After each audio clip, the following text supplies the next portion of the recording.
Assalamualaikum warahmatullahi wabarakatuh.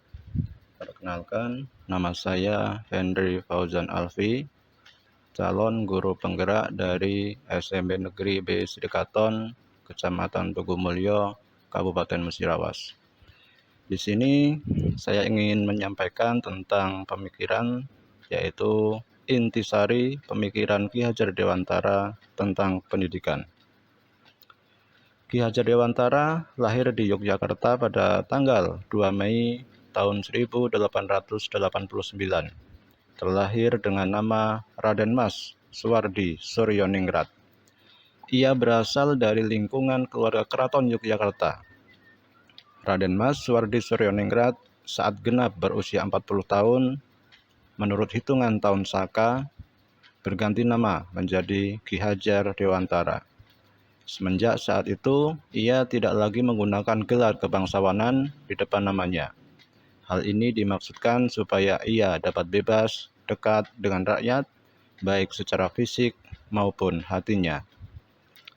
Perjalanan hidupnya benar-benar diwarnai perjuangan dan pengabdian demi kepentingan bangsanya.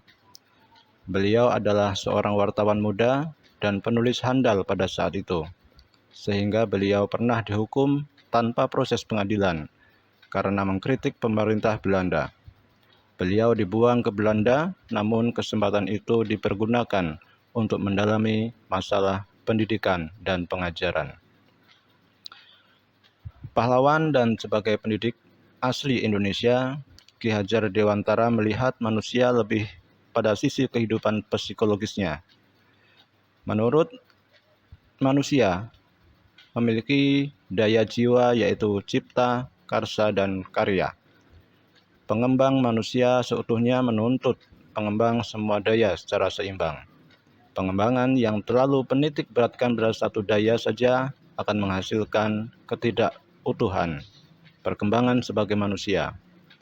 Beliau mengatakan bahwa pendidikan yang menekankan pada aspek intelektual belaka hanya akan menjauhkan pada peserta didik dari masyarakatnya.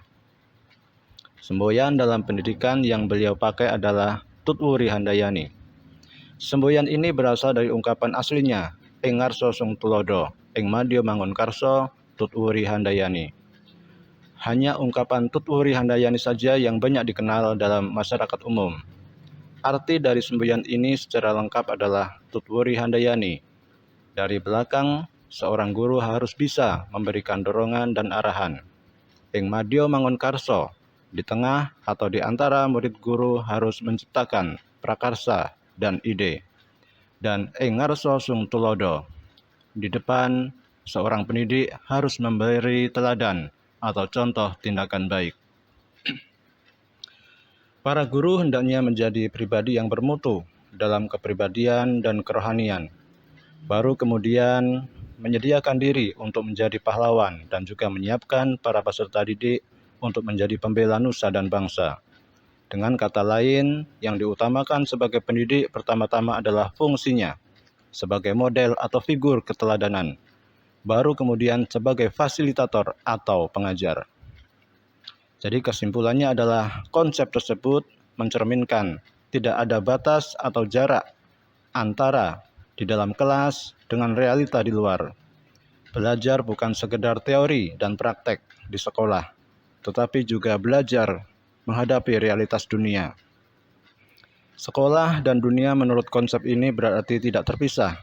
Dengan itu diharapkan para guru, termasuk saya, mengajarkan ilmu teori serta praktek di dunia dan juga kepada siswa, jika tidak sungkan-sungkan menanyakan apa saja hal yang tidak diketahuinya tentang dunia kepada guru.